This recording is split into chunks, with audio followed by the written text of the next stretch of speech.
Mr. President. Senator from Connecticut. Thank you, Mr. President. I'm honored today to join Senator Ernst and Senator Graham in this call on America to honor our commitment. This effort is completely bipartisan,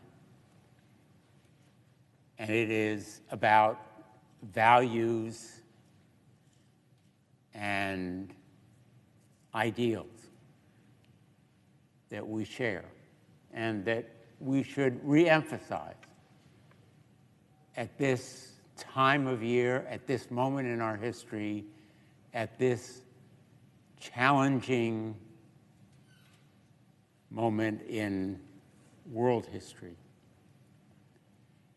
We are here to support a grassroots initiative called Honor Our Commitment. And our goal is very simply to keep this cause present and real for Americans, even as we complete the wars in Afghanistan and Iraq, so that we keep faith with the Afghan allies and their families to bring them to safety, to evacuate them, to enable them to escape the danger, death, torture that threatens them now. For 20 years, these men and women helped to protect our troops and our diplomats. They are the translators, civil servants, humanitarian workers, members of the judiciary, and others who supported the United States mission in Afghanistan. They were at our side at significant risk to them, sometimes in combat. And I know because one of my sons was a Marine Corps infantry officer in Helmand Province, and he felt so deeply that he had an obligation to bring to safety his translator, which he was able to do after years of effort.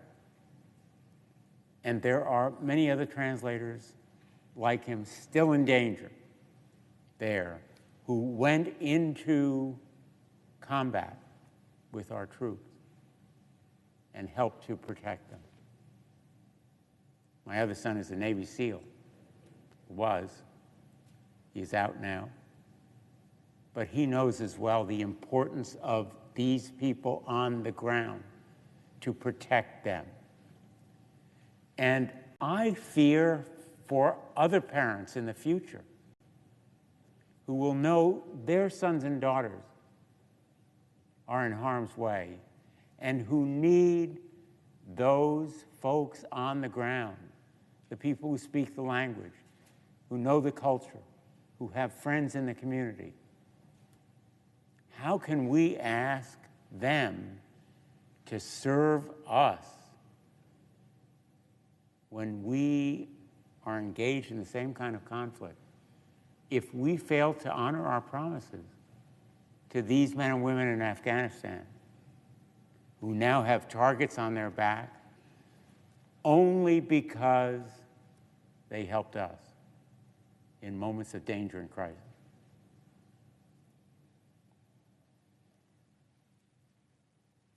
Most of my colleagues, I think, share these feelings of apprehension and anxiety on behalf of those men and women who now are in hiding, many of them with their families, trying to get out.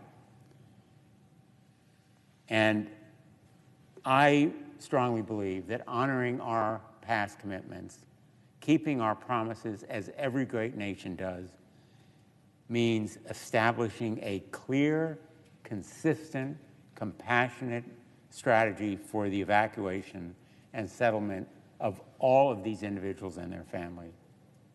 And that's why I've called repeatedly for an evacuation czar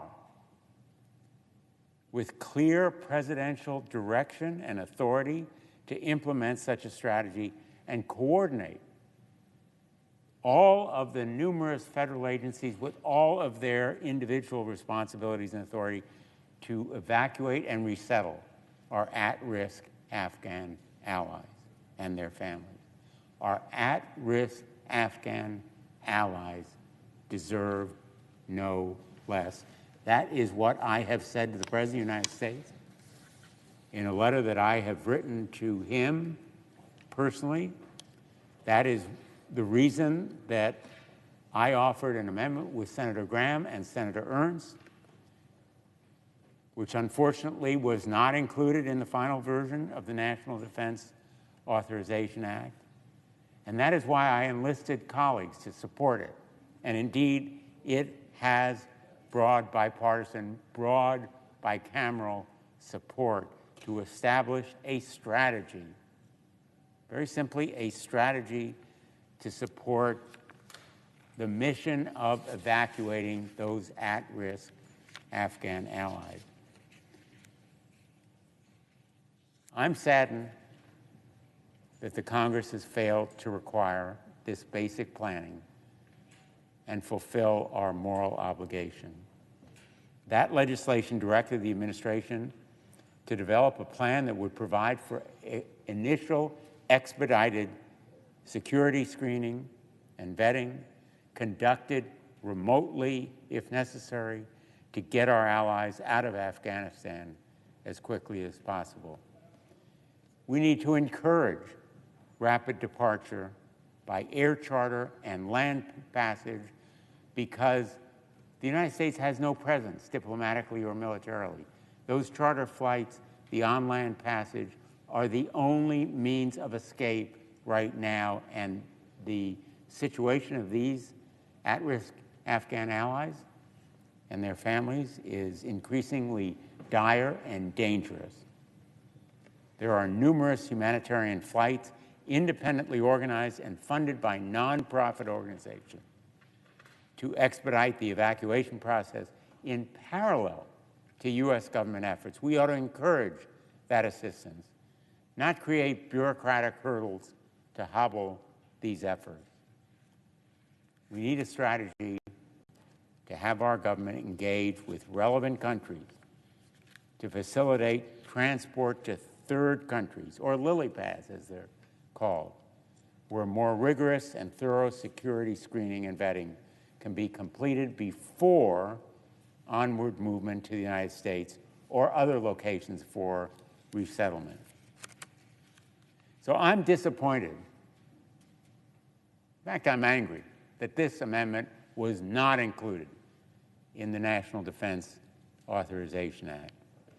But I'm committed that we will honor this commitment to these at-risk Afghan allies and families. And I am heartened by this Green Ribbon Initiative. And that's why I am wearing a green ribbon today, and why my colleagues, I hope, will do so as well.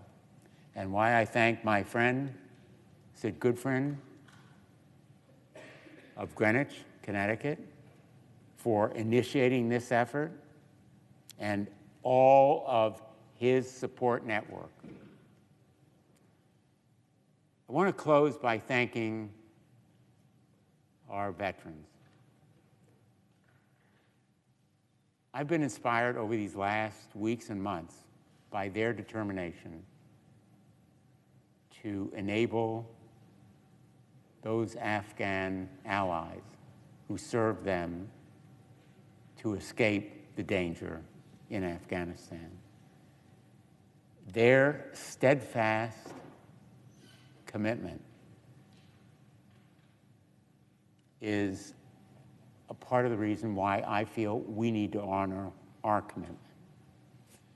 Those veterans and NGOs, the network of people, the coalition of groups that has worked so hard to evacuate allies against all the odds, and my office has been proud to work with them, have inspired me. I call on my colleagues in both parties and in both chambers of Congress and the executive branch to continue this work until we enable every at-risk Afghan ally to leave Afghanistan. To do any less is an immense tragedy, and it will forever stain the honor of this country if we fail to complete this mission. Thank you, Mr. President, and I yield the floor. President.